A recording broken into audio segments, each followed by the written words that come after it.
I'm Magda Budkiewicz, and today I'm honored to talk with a 15th world champion grandmaster Viswanathan Anand. Welcome, Mr. Anand. Thank you. My guest was invited by the Silesian Chess Association to the Ustron Chess Festival, which is held in a beautiful city, Ustroń. You arrived in Poland a few days ago, and now you are visiting our festival.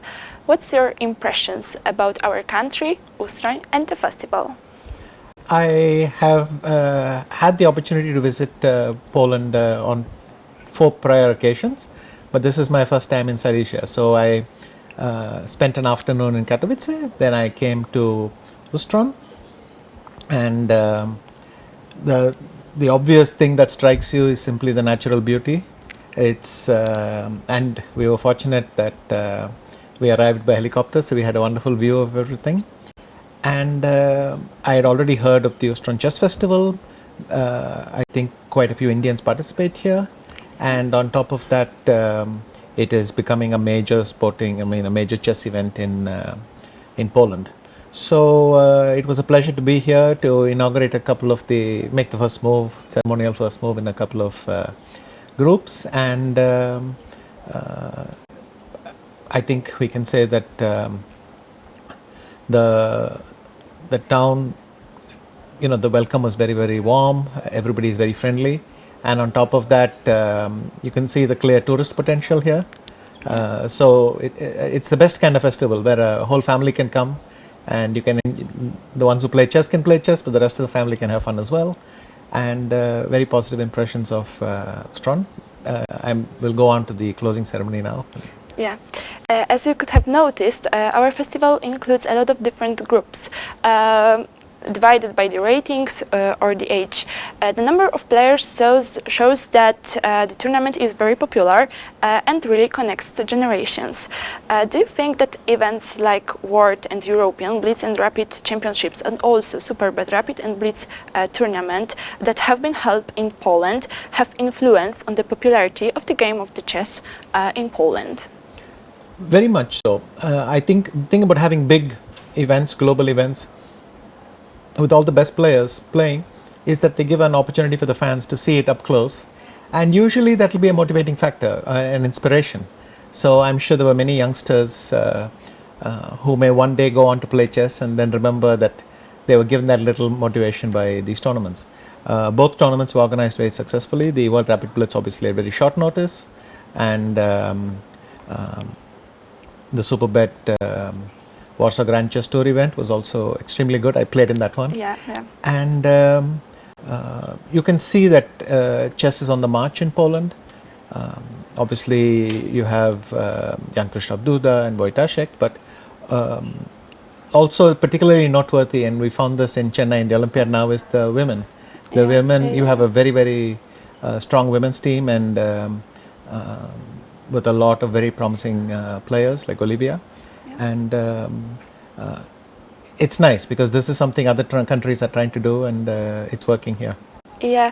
How about other top chess events? Do you think that Poland is an accurate place to organize those prestigious tournaments?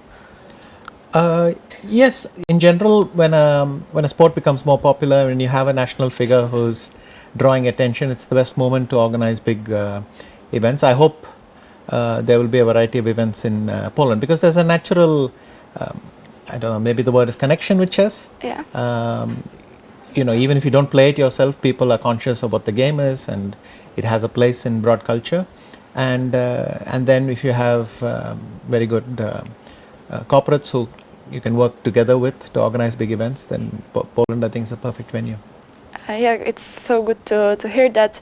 As I mentioned before, you arrived in Poland a few days ago.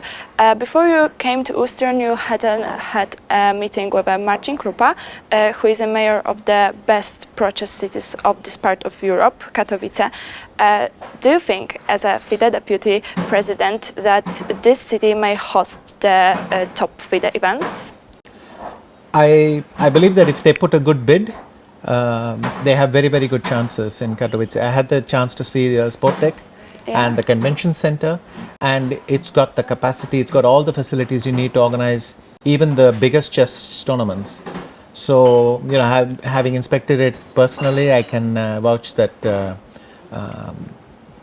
you would need an exceptional bid to compete against what Katowice could do. I look forward to that. There will be several top events here in Silesia because, like I said, you have the venues, you have the people ready to do it, you have the enthusiasm, and then it's only a question of making it happen. Yeah, we hope about that too. Talking about top events, we cannot skip the 44th Olympiad, which took place in your hometown, Chennai. Right. What did you feel when both Indians teams earned medals in the women and open section? I was extremely proud of our teams and their result. It's almost funny that in the end we were all disappointed by bronze because the women's team was leading on before the last round, and our India 2 team was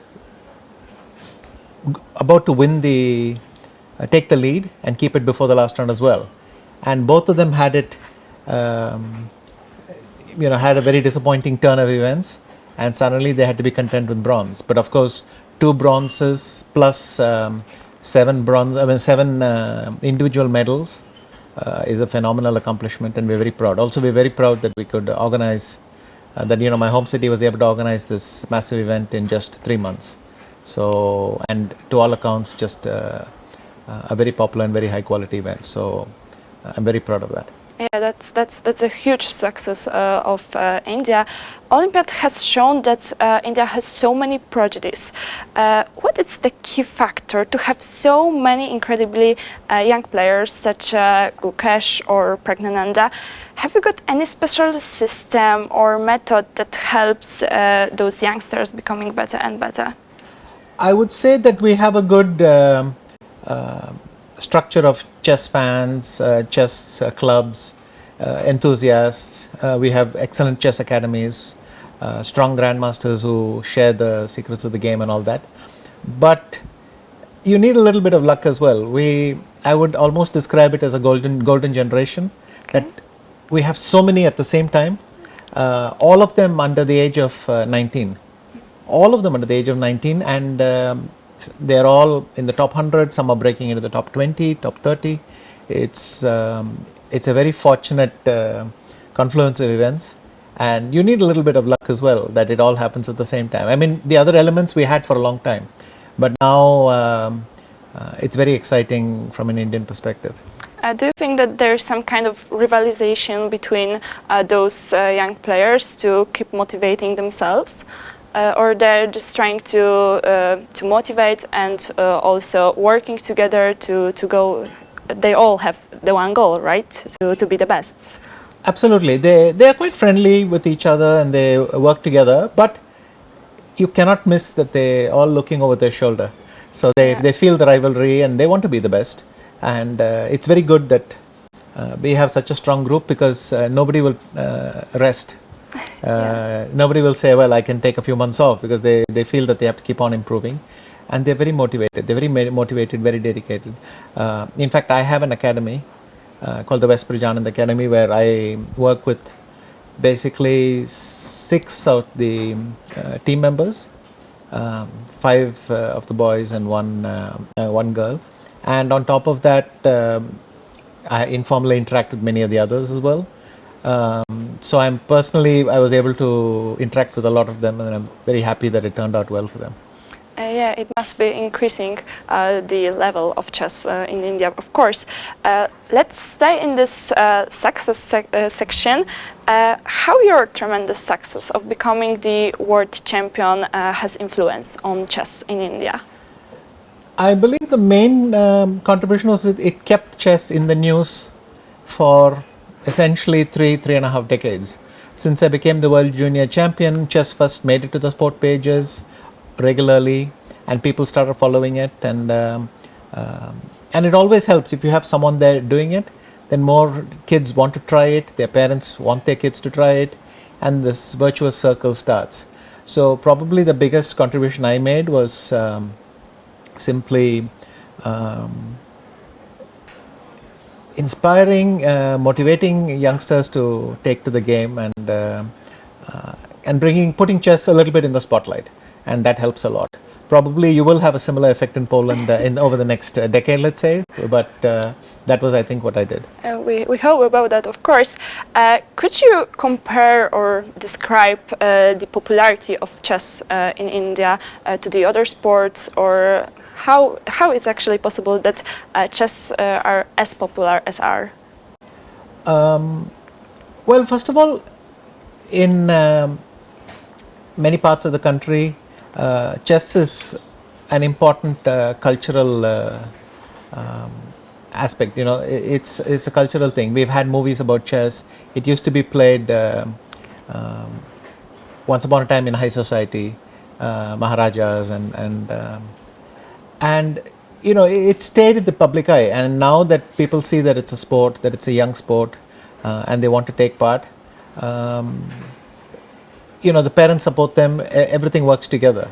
Many state governments are supporting chess programs very actively. Obviously, Tamil Nadu, the state where the Olympiad happened, put in a huge effort for the Olympiad. And all this wouldn't have happened if chess wasn't popular to begin with. So it's always had a place in Indian society. And I think the main thing right now is that it's very popular amongst youngsters. And I think that is driving the success we get. Thank you, but for that point of view, it clarifies a lot.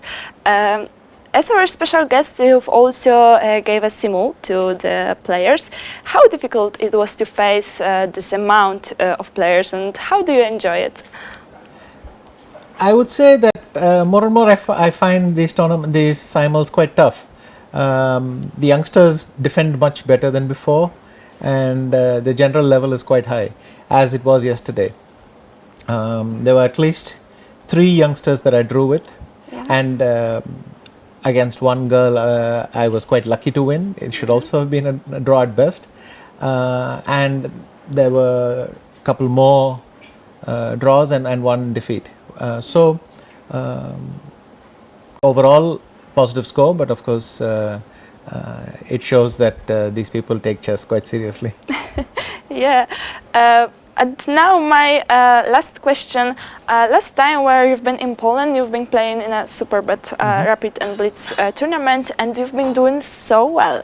Now you're not only, of course, the phenomenal chess player, but also the FIDE deputy president.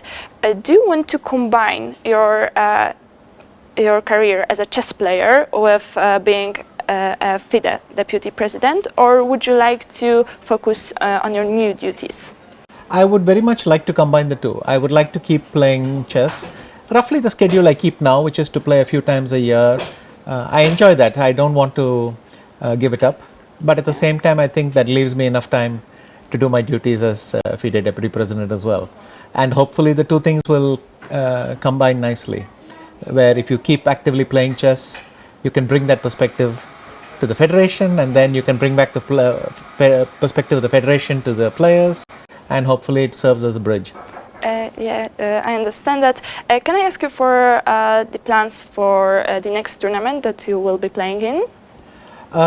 Nothing confirmed yet. I will play the Global Chess Championship in Rapid Chess, but it's an online event. It will happen on chess.com, and that's what I'm going to play next. Okay, so thank you so much for your answers and for your time. We really appreciate that you accepted our invitation. It was a huge honor and a pleasure to talk to you. Last but not least, I want to wish you, of course, good luck and all the best, and enjoy your stay in Poland.